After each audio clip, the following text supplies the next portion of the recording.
What you're about to see is a presentation called Everything is Connected, an evening of stories, most weird, many true. And I'm basically going to tell you 3 completely different stories that appear to have absolutely nothing to do with each other. Then, through the magic of performance art, everything will be connected. It may take you about 3 weeks to see all the connections, but they're there. And to make it a little bit easier to process, I've broken the 3 parts into 3 acts. Each act has a title. It has an essential question, and it will have a performance element. I'm a character actor, so when I step away from the lectern, I'll go to the performance space, and I will be in character. Do not be alarmed. This is how it works. And I'll be somebody else, and I'll perform a scene from one of my comedies, and then I come back to the lectern. That's it. That's all it is. Good? All right, good. I'm going to drink. You should really hydrate.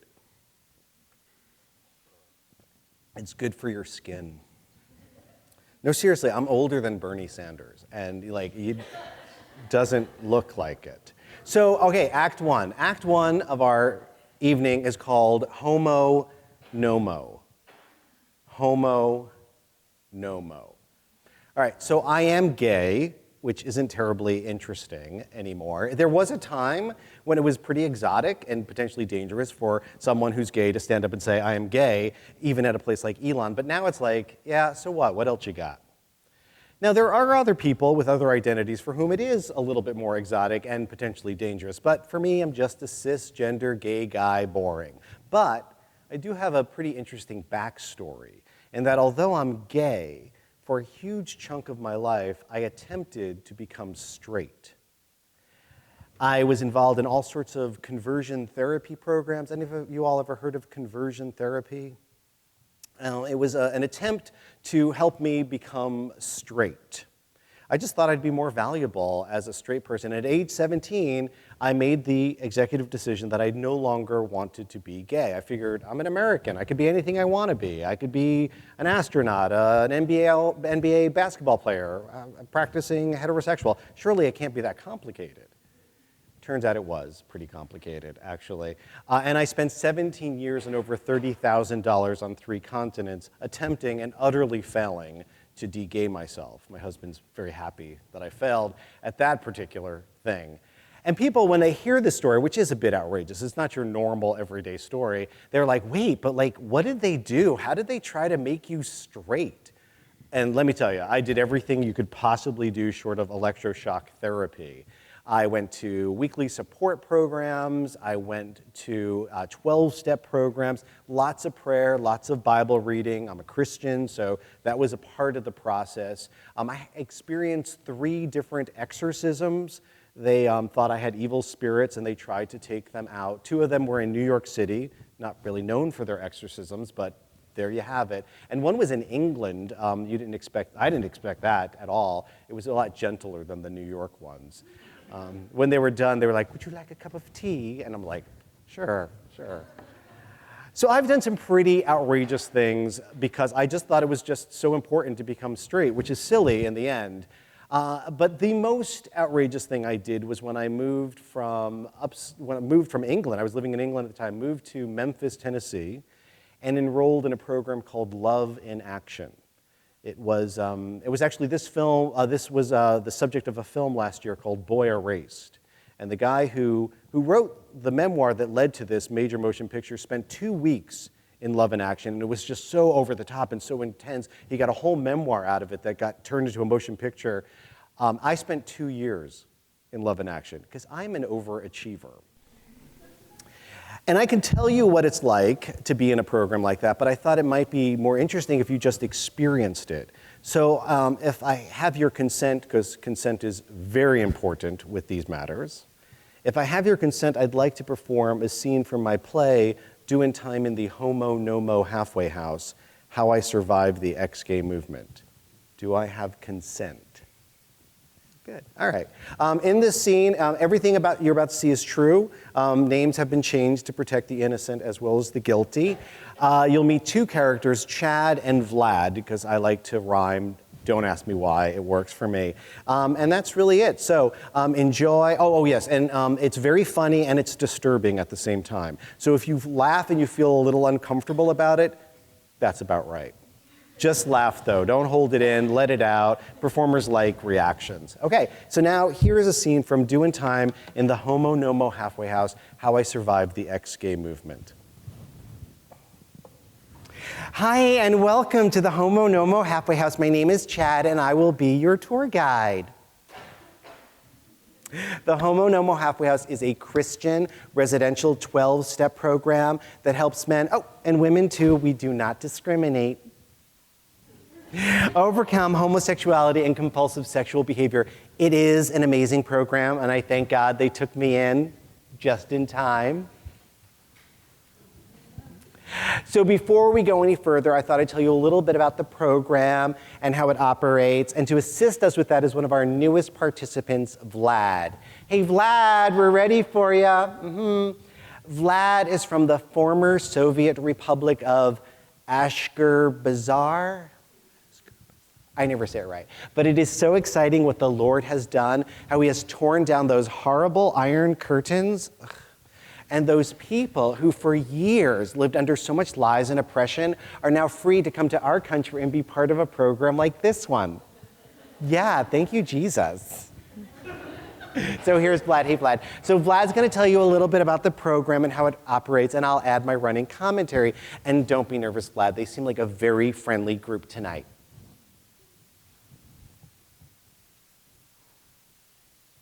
Hello, my name is Vlad. I have been in this Homo No Mo halfway house for 27 days. Here in Homo No Mo halfway house, we have 5 phases. We do 12 steps, and there are approximately 275 rules. First, I tell you about phases. When we move from phase to phase, this is called a phase bump. Technically, only the staff is allowed to bump you. Now I tell you about the rules. Here in Homo No Mo halfway house, we have many rules. The rules serve as boundaries, because in our former lives as practicing homosexuals, we had no boundaries.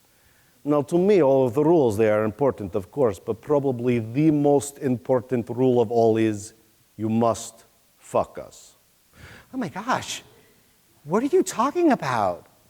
Well, this is true. You say you must fuck us. You fuck us on the issues. You fuck us on the family. You fuck us. Oh my gosh, no, silly, we pronounce that word focus. So sorry, and you need to promise me that from now on, that's how you're going to say it. It's focus. Well, this is what I said. Fuck us.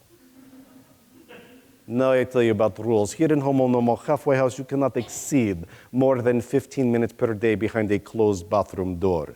They have timers on the bathroom so you can keep a proper accounting of your activities. While in Homo No Mo halfway house, you must shave every day. This includes women too. Yes, women, you must shave here, you must shave here, but you must not touch the upside down triangle. Ew, and inappropriate, and we'll talk about it later. And when we shave, we are forbidden to use any aftershave or cologne. And there's a very important reason for that. The sense memory of smell. You see, somebody could be wearing the scent of a former sexual partner, and that could trigger me, just like that.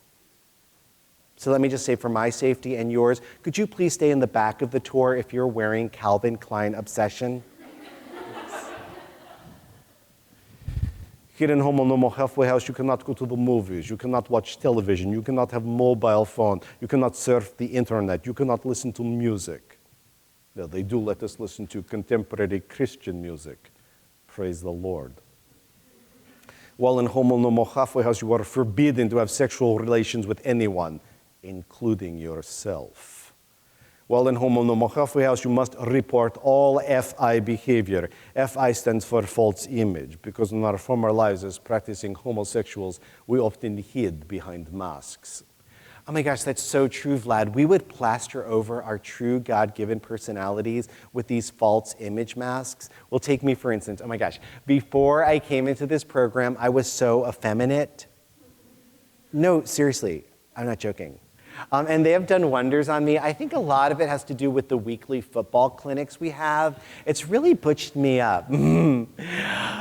Well, there are tons more rules, and I'm sure they're going to pop up as we go through our tour. They always do. But before we go any further, Vlad, I want to give you positive credit because throughout your entire presentation, you held your hands to your side and you maintained good eye contact, which is very healthy, masculine behavior. But not for you ladies. It's a little aggressive coming from you. Let's give them a little round of applause. And scene. I can't stay too long in the Homo No Mo halfway house anymore. Now, I don't know, it was very subtle. I don't know if you picked up on this, but did you notice that the Homo No Mo halfway house wasn't particularly female friendly? Did that come across? I know it was very subtle. In fact, it was not femme friendly at all. Like so many of us gay men that went to the program, they seemed very concerned with how we spoke, how we sat, how we dressed. And in many ways, they were far more concerned with correcting gender differences than actual sexual desire. It was over and over. In fact, I remember one session, I was an adult. I chose to go to this program. I was an adult, and I called my dad, Pete Toscano, who was from the Bronx, New York, was a U.S. Marine.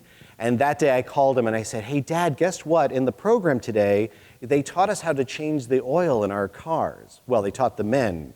For the women, they had them in the kitchen baking bread. And I said, Dad, I learned how to change the oil in my car. And my dad said, why would you do that? I just go to Jiffy Lube. And I said, Dad, that's gay. And actually it is, it sounds gay, right? Jiffy Lube sounds it sounds like gay sex. But I didn't say that to him. Anyway, so they were like overly concerned about gender and gender presentation and performance and all of that. Now, while people often ask me what did you do to try to become straight? The one question to me that's been much more important is why did I do it? And why did I do it for so long? Was I a gay guy? Was I a Christian struggling with homosexuality? Was I a gay guy struggling with a type of Christianity? Or was it something altogether different? And I've spent a lot of time sitting down with this. 17 years is a long time. So initially, I think I got into it is because of when I grew up. I was coming of age in the 80s, in the early 80s. And it was not an easy time to be a gay man in America. In fact, back in those days, the biggest threat to America that we were hearing about on a regular basis were homosexual men. They spoke about homosexual men in ways that we hear people talking about immigrants and terrorists today. That homosexual men somehow were a threat to national security, a threat to the American family. And you would hear this regularly from politicians and from clergy on national television. And that's not nice when people are saying bad things about you. And if it was just that, I think I might have been able to push through. But there was something else happening at the time that terrified me. There was this weird disease called GRID. Any of you ever heard of the disease GRID? Raise your hand if you have. Not a lot of people have. It's the gay-related immune deficiency. They sometimes called it gay cancer, too. They later renamed it HIV/AIDS. But when I was a teenager, living right outside of New York City, they were screaming headlines about GRID and this disease that it seemed at first only gay men were getting. And that was terrifying. So there was a lot of factors there. So that's why I got sucked in initially to this conversion therapy. But the question is, why did I stay in it so long? And again, that's a long time. And that's been harder to answer. And I think I am starting to put my finger on it. And it's because I wanted to serve in the church that I was part of. I wanted to be a minister or a missionary, but I was disqualified from service because I was not seen as a real man. I was seen as a feminized man. And I began to bump up against what the women had been bumping up against in these churches for generations, for thousands of years. I bumped up against the stained glass ceiling. And it's not nice. It's not nice when you are skilled and you're passionate and you're basically told, no, you can't do this job because of who you are, because of something with your gender that's not quite right. And if I'm honest, the reason why I stayed in it so long was because there was a promise held out. that if I were straight and if I were masculine, I would regain the lost power and privilege that I had lost when I was seen as this feminized man. And I'm like embarrassed to admit it to some degree, but it's important to just name it. I mean, I wanted the perks that came from being masculine and straight. And in many ways, I'm grateful that I never got those. Which brings us to our second act. Our second act is called Transfigurations. Transfigurations. Now, when I came out gay, normally people think of that like as a celebration, like, woohoo, you just came out, like this week is National Coming Out Day, October 11th, woohoo. Not for me. For me, after almost two decades trying not to be gay, it was more like receiving a terminal diagnosis, like you've got the gay, it's not going away. So I crawled out of the closet, very terrified, and I began to hang out with some other gay men in Memphis, other white gay men. And I was very shy because I had lived in this like bunker for years, like Kimmy Schmidt, if you know that show. I was Kimmy Schmidt, basically. And I was like, I don't know anything. What's this music? What's this? Who's Madonna? No, it wasn't quite that bad, but close. And I started listening to these gay men and starting to hear. Now, I knew that when I came out, I was going to witness discrimination. And I was going to see that. I just was surprised where it came from. When I heard these gay men speak and how mean they were towards women and towards women's bodies and towards lesbians, I was like, whoa, what's that about? And how overtly racist they were at times where, I had one guy said, oh, I would never date a black guy or a Latino guy. Like, it was just not even like ashamed of saying something like that. I was like, whoa, I did not expect that. Very dismissive of bisexuals, saying, oh no, they don't really exist. It's like an urban myth. There are no such thing as bisexuals. I'm sure there's some people in the room who would disagree heartily. And the worst, and they had no patience for femi men. Oh my gosh. In fact, if you went on, this was pre-Grindr days. I don't assume everyone knows what Grindr is, but a lot of people do actually. It's an app, it's a dating app, and it's, what I love about Grindr, it's like this app to meet people, and it's like, you have to put what you're looking for. So it's like friendship or relationship or networking, which just is weird. Like you have a proposal you want to offer. Like I have like this startup I want to do, and I'm wondering if you could help me. But the weirdest thing of like what you're looking for, I kind of like it because it's just so straightforward. What are you looking for right now? Like what does that mean? Right now. I'm looking for right now. You want right now? I want right now. Anyway, this was before Grindr. And so people would have to write personal ads in the paper. And in the personal ads, often it was like straight acting, masculine gay man seeks the same. No fats, no femmes, no drugs. And I'm like, what's a straight acting gay man? Do you have like a wife and kids at home?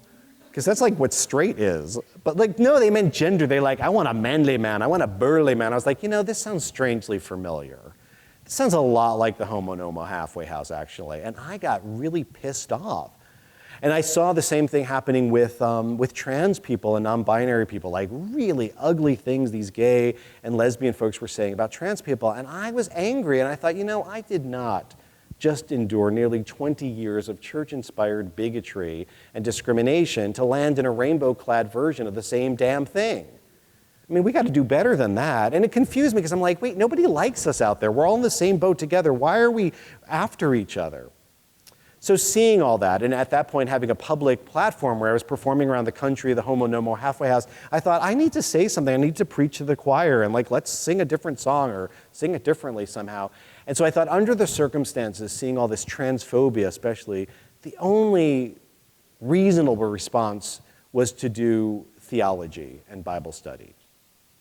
Right? It makes sense. I mean, some of the theology people out there are like, yeah, totally. And the rest of you are like, what the hell is he talking about?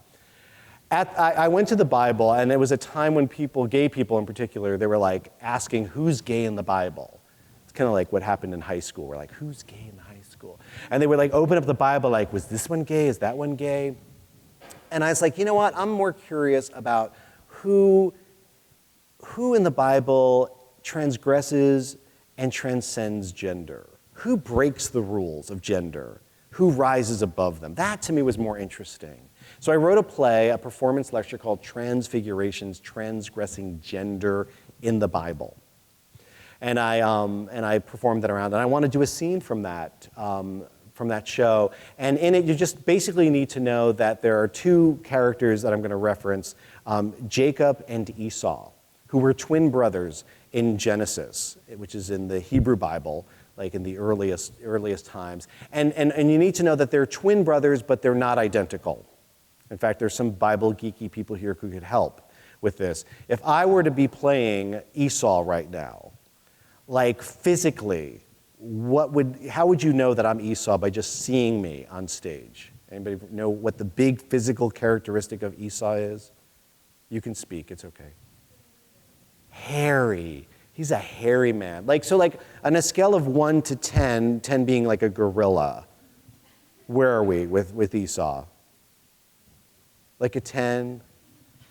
Yeah, I've had someone said like 11. Yeah, he was like super hairy. I mean, they go out of their way to say how hairy this dude is. And Jacob, on the other hand, he's very smooth. Esau was an amazing hunter, and Jacob was a very good cook. In fact, he dwelt amongst the tents, which was a way of saying he hung out with the women. And it's not like taking our modern ideas of gender, but like looking in the text. In the text, they were sort of seem different gender-wise. Like one is like the real burly outdoor man, and the other is the more sensitive, gentle, artistic type. All these little code words we say for like, oh, he's not manly enough. So anyway, with that, I want to tell the story of Jacob's most famous son, Joseph. You know Joseph and the Amazing Technicolor Dreamcoat? Any of you ever saw that musical before? Has anyone in the room been in Joseph, the Amazing Technicolor Dreamcoat? Oh, really? What part did you play? You were a small child. Were you a small child at the time or just playing one? Okay, that's good. Anybody else, Joseph people? One show I had a Joseph, a Potiphar, and the narrator. I was like, we could put the show on right now. Come on up. So here's a scene from Transfigurations. And one thing you should know, there's a mystery about Joseph that you can't tell when you read it in English. It's hidden in the text in the Hebrew. So I will weave in that mystery and I'll explain it afterwards. So here's a scene from Transfigurations, Transgressing Gender in the Bible.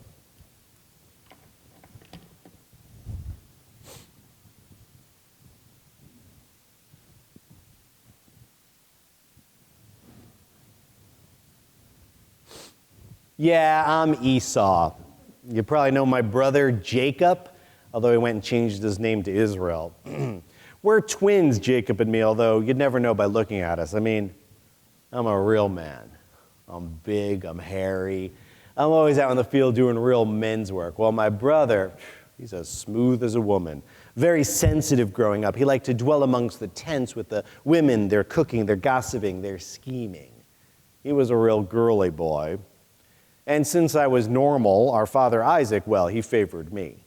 Now, don't get me wrong. Although my brother was a girly boy, he liked the women, okay? In fact, he had 2 wives, and he slept with both their handmaidens. And from those women, he had a pack of children, daughters, sons, strong, strapping young men, all of them. Yeah, except for one of his youngest, Joseph. This kid. He was trouble from the day he was born, always crying, clinging to his mother, not wanting to go out in the field to do real men's work. And then when he got older, he started to have these dreams, these crazy dreams he told everyone about. Listen, boys, you're not supposed to dream. Well, one day I pulled my brother aside. I said, you got to do something about your kid. Toughen him up. It's a rough world. They're going to ride right over him. But does he listen to me? No. Indulges him, gives him everything he wants, including that robe.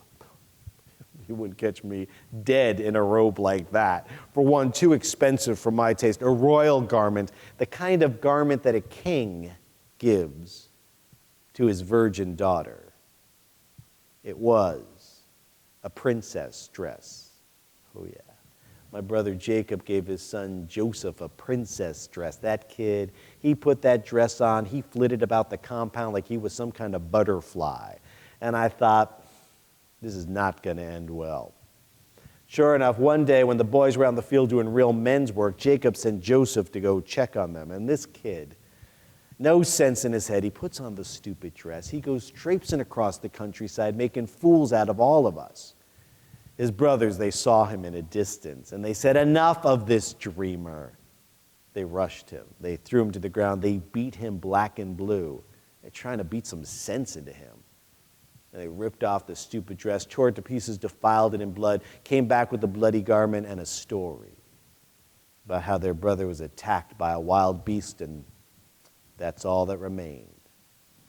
But later they pulled me aside and told me what really happened, how they sold their brother to some traders, sold him as a slave. And I thought, that's probably all for the best. I mean, I'm a shepherd. I know you got a weak lamb, you got to take it out. It's just going to bring the rest of them down. And besides, that kid might do okay for himself there in Egypt land where he went to be a slave.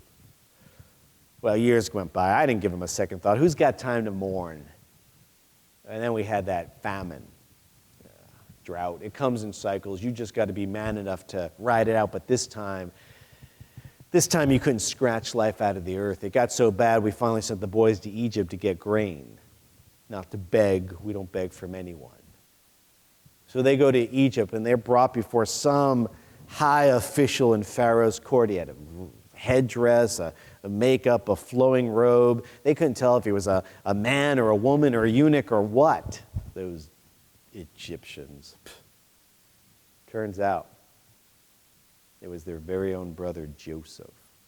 Somehow that girly boy worked his way up through the ranks to become second in command of the whole kingdom.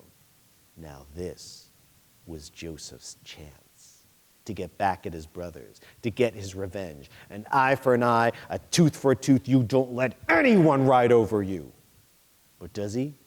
No, not that girly boy. He goes off weeping like a woman, and then he comes back to try to teach his brothers a lesson. And then he forgives them, and he reconciles them. He gives them food. He gives them shelter. He treats them like he's their sister or their mother, not like any man I've ever seen.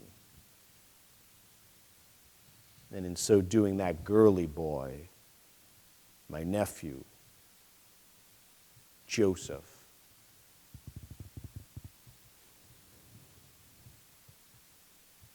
he saved us all.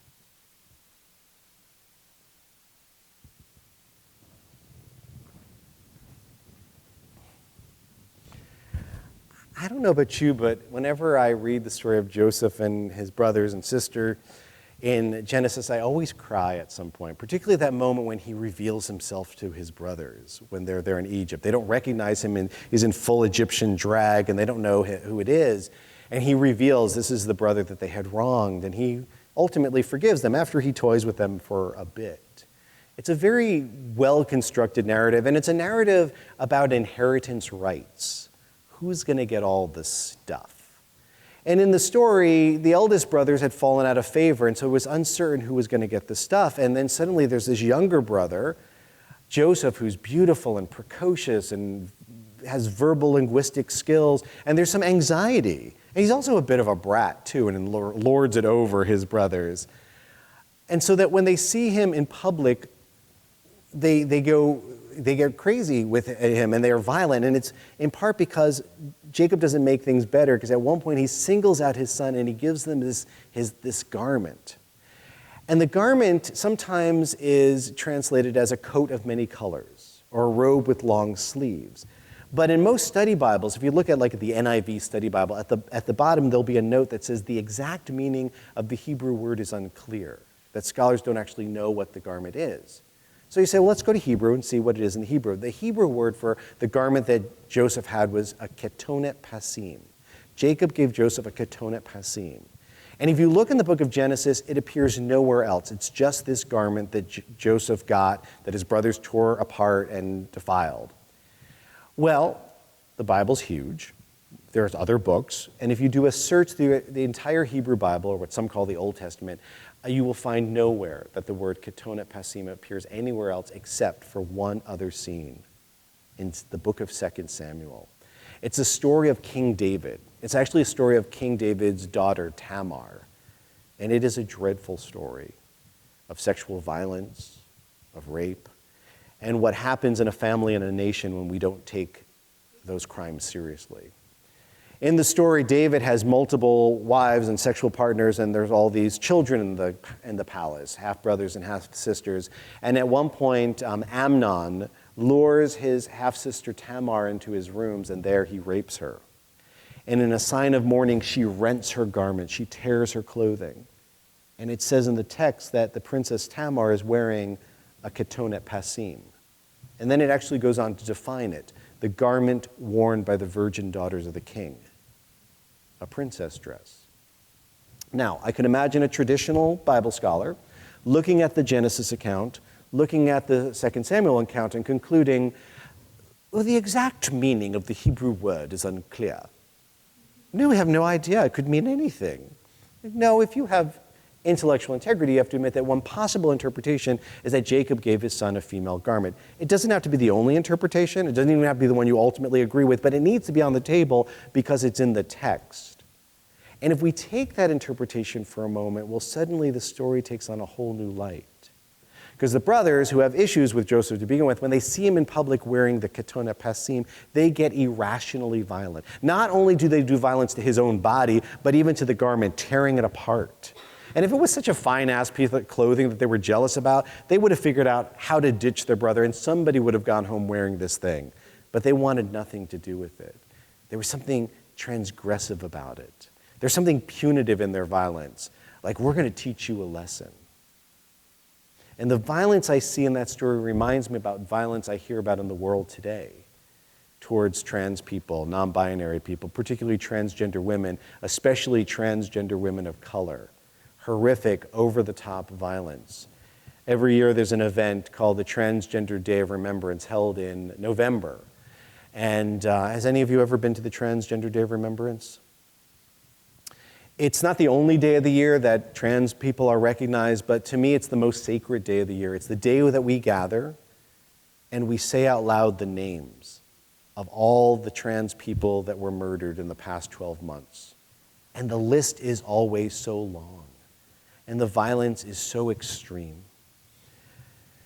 And Joseph, he experienced that similar violence. He survives, but that kind of violence he experiences from his brothers. And then he's shipped off to Egypt.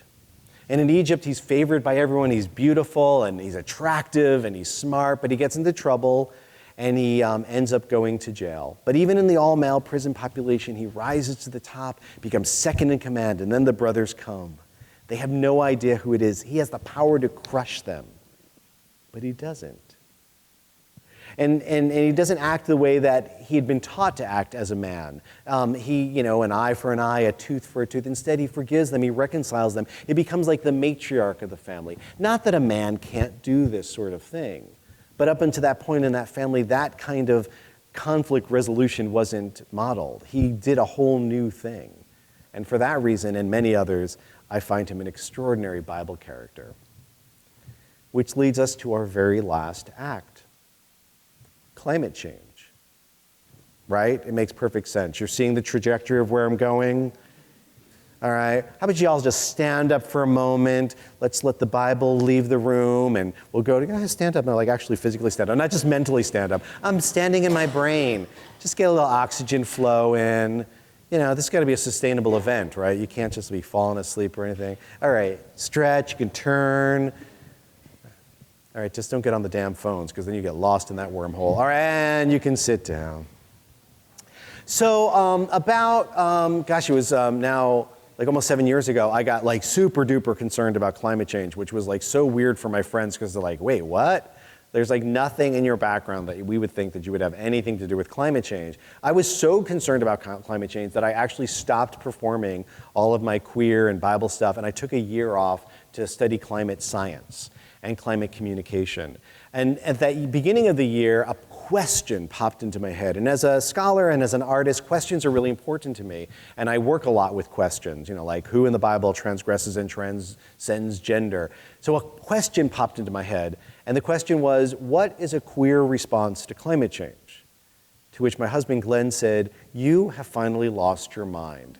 Like, what are you talking about? Like, climate change is queer, as in it's out of the ordinary, not expected. I'm like, yeah, but it's also gay, right? And like lesbian and bisexual and transgender and non-binary. I don't know. I think it affects us differently than other people, potentially. And I think we have something unique to offer when it comes to solutions. To which he said, have fun with that. And I did. It's a delicious question, and it just keeps like opening up a whole world. I could literally spend an entire weekend talking about queer responses to climate change and how climate change and extreme weather affects LGBTQ plus people differently than others. It's like fascinating, and if you want to talk about that in the Q&A, we can. But I want to jump right into a scene from a play I wrote during that time, which explores a little this queer response to climate change. And I want to end by doing a scene from my play, Does This Apocalypse Make Me Look Fat? It's a comedy about broken bodies, large and small. And in it, you're going to meet one of my favorite characters to perform, Tony Bafuzio from the Bronx.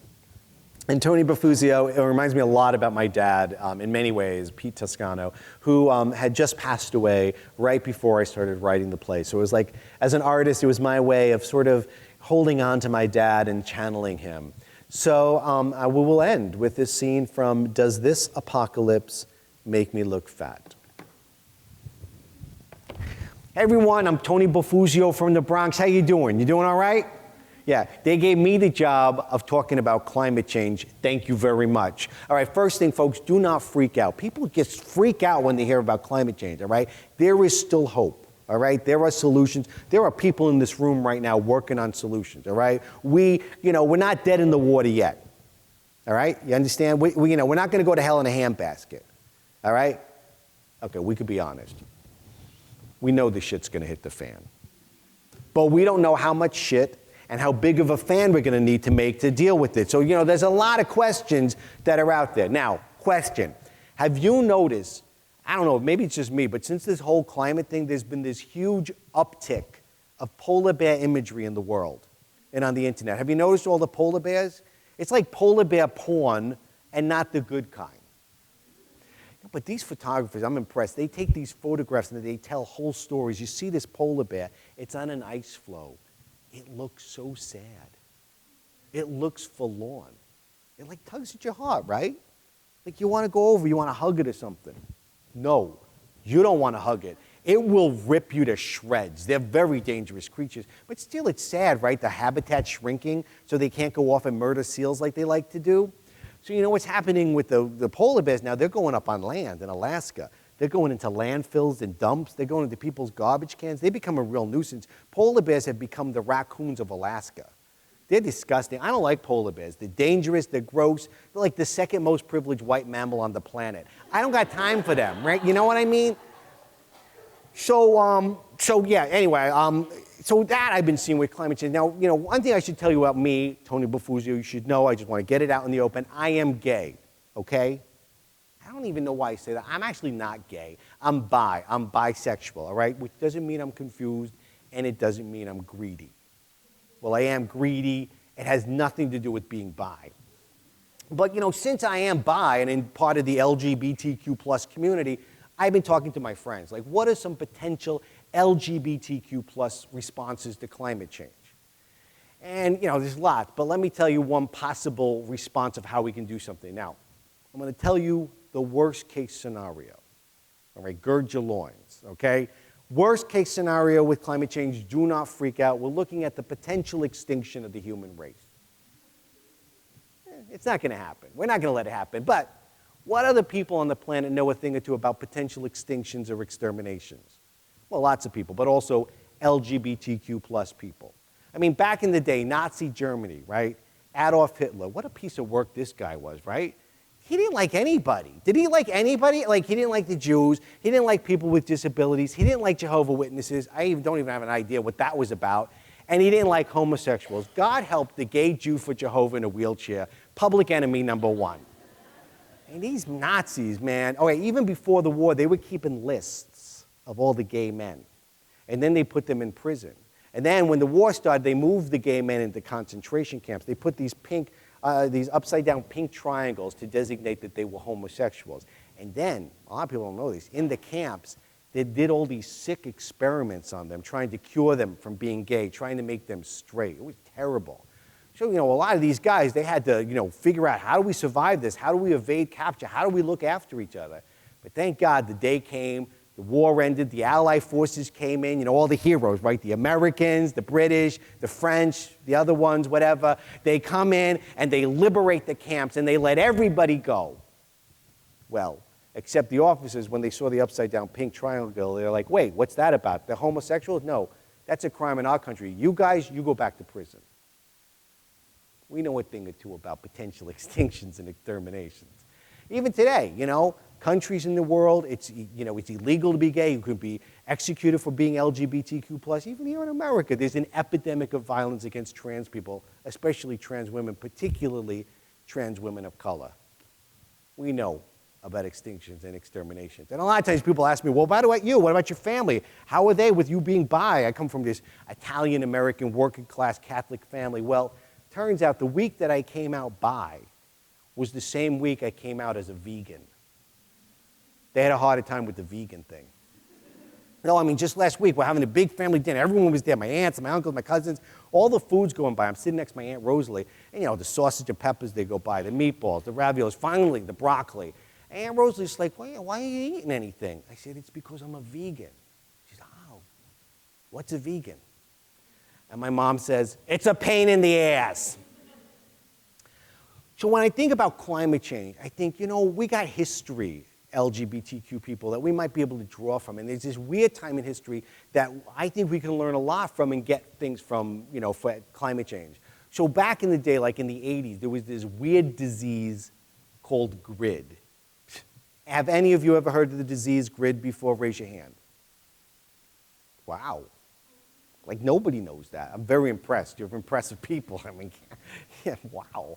The gay-related immune deficiency, which they also called HIV/AIDS. Now, a lot of people don't realize, back then it was a death sentence.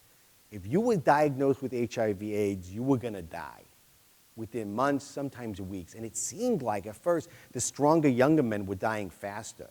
And then, of course, they found out anybody could get it. But, it seemed like a gay thing at first. And it was a terrible time. Most hospitals in New York City and everywhere in the world weren't even taking AIDS patients in. Funeral homes refused to take the bodies of the victims. The government didn't want to act. Ronald Reagan was president at the time. It took him 7 years in office before he would even say the words HIV/AIDS. The public was frightened, hostile, getting more hostile. Hate crimes went through the roof, and all the time people were suffering. They needed medical care. They needed people to help them in their homes. They needed a lot of help. So our ancestors, they acted up. They got in the face of government officials. They began large-scale, massive protests. They began advocating the system. They did this major die-in in front of the CDC, the Centers for Disease Control. It's one of the first time people ever saw that. All these HIV activists standing in front. And then on the count of 3, they just dropped on the ground. And the people from the CDC, they had to step over them. And they were like, hey, you step over our lives every day, you might as well do it on your way to work. They were fierce and creative. They had to change public perception because people were very afraid of gay people. So they used art and film and ribbons and quilts. We're gay, whatever it takes, to do that. And most importantly, they had to break the collective silence because nobody was talking about AIDS. And so they had a slogan, silence equals death. And if we look at their history, and there's a great documentary, How to Survive a Plague, they were wildly successful. Not only did they change the way people thought, they changed systems. They changed policy. They changed how drugs are tested. They changed the doctor-patient relationship that affects all of us. And although there's work to be done with AIDS, they have done an incredible job of taking this thing on. And I think there's a lot we can learn from them. Learn from how fierce they were, how creative they were, how they were trying to change these systems. And with climate change, I think they could be a real model for us. And we could also learn from their mistakes, right? Because nobody's perfect, right? They made mistakes too. Because back in those days, everybody with AIDS suffered, no question, but not equally. Some people suffered more than others, depending on their class, their race, their access to health care, their strata in society. Some people suffered a lot more. See, with AIDS, we were all in the same boat together, just not on the same deck.